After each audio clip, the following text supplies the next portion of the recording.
Good morning students. आज हम लोग स्टैंडर्ड 3 के लिए इंग्लिश फर्स्ट पढ़ेंगे। बुक देखते हैं आप लोग। बुक का नाम है द लर्निंग ट्री।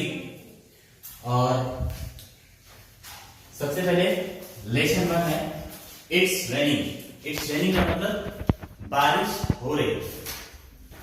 ठीक है,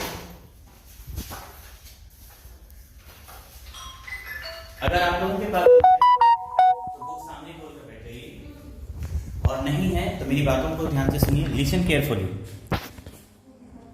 सबसे पहले यहां पे आप देख रहे हैं 3 फिगर है। Match this sentences with the pictures. ये जो लिखा हुआ है 3 सेंटेंसेस, इनको इनके पिक्चर्स से मैच करना है। ठीक है। It's hailing. हेलिंग का मतलब होता है बर्फ गिरना, ओला गिरना। ठीक है। It's snowing.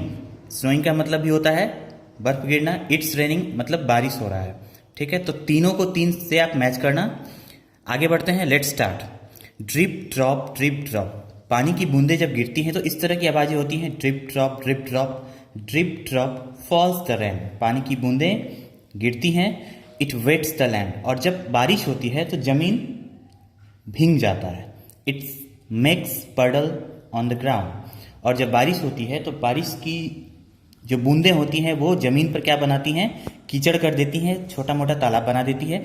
But how does water get up to the sky. लेकिन अब सवाल ये उठता है कि बारिश होता कैसे है, पानी आसमान से कैसे गिरता है, पानी आकाश तक पहुंचता कैसे है। And how does this water come back to the earth as rain. और फिर वो पानी जो नीचे से ऊपर की ओर जाता है फिर वो वापस जमीन पर कैसे आता है। Let's know all about it. आइए हम सब इसके बारे में जानते हैं। The sun is very hot. हम सभी जानते हैं कि सूरज काफी गर्म होता है। It warms the earth. और यह पृथ्वी को गर्म करता है। The heat of the sun changes water into water vapour. तो सूर्य की जो गर्मी होती है ये पृथ्वी पर स्थित जितने भी वाटर बॉडीज हैं उनके जो वाटर्स हैं उनको हीट करके यानी गर्म करके उसको वाष्प में, भाप में बदलती है, जिसको हम लोग इंग्लिश में बोलते हैं वाटर वेपर। ठीक है, आगे बढ़ते हैं। There is a water vapour in the air all the time. हवा में हम सभी जानते हैं कि हर समय वाटर वेपर छोटे छोटे कणों में मौजूद रहता है, वाष्प मौजूद रहता है। We can't see it. हम लोग इसे देख नहीं सकते हैं, but we can see it when it changes into water drops. लेकिन हम लोग उस पानी की बूंदों को जो हम लोगों के लिए अनसीन है, जो हम लोग नहीं देख सकते हैं, हम लोग उसको देख सकते हैं कब, जब वह पानी की बूंदों में बदल जाता है, परिवर्तित हो जाता है। The following examples will make it clear. तो आगे कुछ एग्जाम्पल्स हैं, उदाहरण है जो आपको यह क्लियर करेगा कि हवा में जो वाटर वेपर मौजूद है वो पानी में कैसे चेंज होता है। The air we breathe out is warm. जो हवा हम लोग सांस के रूप में अंदर लेते हैं वो गर्म होती है। There is water vapour in it. और उसमें जो हम लोग सांस लेते हैं, हम लोग पहले ही पढ़ा कि हवा में क्या होता है, वाटर वेपर मौजूद है। तो हम लोग जो सांस लेते हैं तो वो वाटर वेपर भी हमारे सांस के साथ अंदर जाती है। The water vapour in our breath heats the cold air outside. अब जो वाटर वेपर हम लोगों ने अंदर लिया था, अब हम लोग वो क्या करता है, our breath heats the cold air outside. वो बाहर की जो हवा में, बाहर का जो हवा ठंडा है उसको वो हीट करता है। It changes into little drops of water. और वो चीज उस पानी की छोटी छोटी बूंदों में उसको परिवर्तित कर देता है। We can see this drops if the days is quite cold. और जब दिन ठंडा हो तो हम लोग उसको, उन छोटी छोटी पानी की बूंदों को हम लोग देख सकते हैं। They look like a little cloud coming out of our mouth.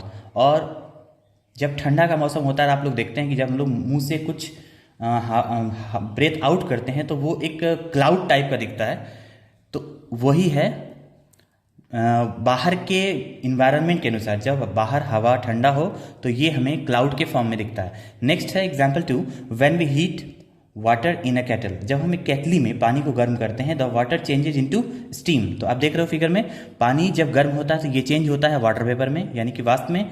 This steam guesses out of the spout. और ये केतली के मुंह से निकलता है ये भाप। It heats the cold air outside. और ये बाहर की हवा को क्या करता है, बाहर जो ठंडी हवा है उसको हीट करता है। It changes into little drops of water. और फिर ये छोटे छोटे, अगर देखो ये केतली जब गर्म होती है, इससे जो भाप निकल रहा है, इसके आगे हम लोग कुछ कोई भी बर्तन रख दो तो वो जो स्टीम निकल रहा है वो चेंज हो जाएगा छोटे छोटे पानी की बूंदों में, ठीक है। और it changes into little drops of water, ठीक। We can see this little drops dancing near the spout like angry cloud, और हम लोग उस छोटे छोटे बूंदों को डांस करते हुए देख सकते हैं, जो कि एंग्री क्लाउड इसको कह सकते हैं हम लोग। Thus we know that there is water vapour in the air though we can't see it. इस तरह से हम समझ गए कि हवा में क्या है, वाटर वेपर मौजूद है, हालांकि हम इसे देख नहीं सकते हैं। The heat of the sun changes water into water vapour, तो सूर्य की गर्मी ही उस वाटर को चेंज करती है वाटर वेपर में। The warm air carries it higher and higher into the sky, और वो जो गर्म हवा है जो सूर्य के कारण होती है, जो गर्म हवा, वो उस वाटर वेपर को ऊपर की तरफ, आसमान की तरफ ऊंचे ले जाती है। High up in the sky the air is very cold, और जब ऊपर की तरफ जाती है तो ऊपर हवा बहुत ठंडा होता है। तो जब हवा बहुत ठंडा होता है वहाँ पर जब ये पहुँचता है तो when the water vapour meets the cold air, जब वो वाटर वेपर कोल्ड एयर के साथ मीटअप करता है, it turns into little drops, और वो बदल जाता है छोटे छोटे पानी की बूंदों में। We can see this little drops floating in the sky, और हम लोग आराम से देख सकते हैं कि छोटी छोटी बूंदें आसमान में तैर रही होती हैं, जिसको हम लोग क्लाउड के रूप में कह सकते हैं, ठीक है, as a cloud. Sometimes this floating drops pass through very cold regions, कभी कभी ये जो क्लाउड होता है बहुत ही ठंडे प्रदेशों से होकर गुजरती हैं। The tiny drops then get together and become bigger, और वही छोटी छोटी बूंदें जब उस कोल्डर रीजन से होकर गुजरती हैं तो ये काफ़ी बड़ी हो जाती हैं, और at last they become so big and heavy that the air can't hold them, और जब ये काफ़ी ज़्यादा भारी हो जाती है तो हवा जो वहाँ मौजूद है वो इसको असक्षम हो जाती है इसको ढोने में, ठीक है, यानी कि ये काफ़ी ज़्यादा हैवी हो जाता है। They begin fall down to the earth as rain, और वही वापस धरती की ओर गिरती है, जिसको हम लोग कहते हैं बारिश हो रही है। Sometimes it is so cold up there that all the little drops in a cloud get frozen, और कभी कभी हवा इतना ठंडा होता है ऊपर कि वो जो पानी की बूंदें हैं वो फ्रीज हो जाती हैं, यानी जम जाती हैं।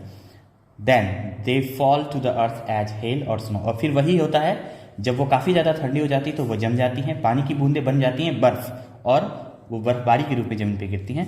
Thus we see that when it rains hails और snows the sky in fact returns the same water to the earth that had evaporated from it. इस तरह से हम लोग ने क्या देखा कि जब ये पानी की बूंदें बारिश होती हैं, बर्फ गिरती हैं, तो द स्काई इनफैक्ट रिटर्न, तो आकाश यानी आसमान क्या करता है, वास्तव में उसी पानी को वापस धरती की तरफ भेजता है जो नीचे से इवापोरेट होकर ऊपर गया था, ठीक है। आई होप आप लोगों ने अच्छे से समझ लिया होगा। वीडियो को वापस देखकर आप फिर से अच्छे से समझ सकते हो, ठीक है। इससे रिलेटेड क्वेश्चन आंसर जो भी हैं वो मैं आगे करवा दूंगा, और जो यहाँ ऑब्जेक्टिव है ये आप लोगों को होमवर्क के रूप में बनाना है, ठीक है। तो सबसे पहले है टिक और क्रॉस ईच स्टेटमेंट, इसको पढ़ के जो आपको सही लगे उसके सामने सही, जो गलत लगे उसके सामने गलत करना है, ठीक है। तो 1 नंबर ही आपका होमवर्क है, इसको आप कॉपी में अच्छे से नोट करके इसको होमवर्क के रूप में बना लेना। Thank you.